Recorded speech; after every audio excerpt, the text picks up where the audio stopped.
தமிழை வளர்த்த ஆண்டாளின் திருப்பாதம் பணிவோம். திருப்பாவை பாசுரம் 7.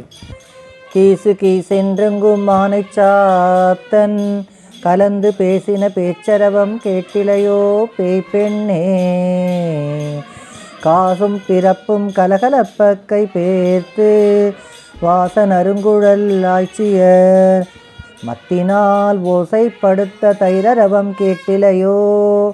நாயகப் பெண் பிள்ளாய் நாராயணன் மூர்த்தி கேசவனை பாடவும் நீ கேட்டே கிடத்தியோ. தேசமுடையாய் திரவேலோர் எம்பாவாய். இந்த பாசுரத்தில் கீச்சாங்குருவின் கீசு கீசு என்ற ஒலி, ஆய்ச்சியரின் தயிர் கடும் ஓசை, கேசவனை பக்தி பரவசத்துடன் பாடும் ஒலி ஆகிய 3 ஒலிகளை கேட்கும் உள்ளிருந்தே உறங்குகிறாயே, கதவை திறந்து வா என அழைக்கிறாள் கோதை நாச்சியார்.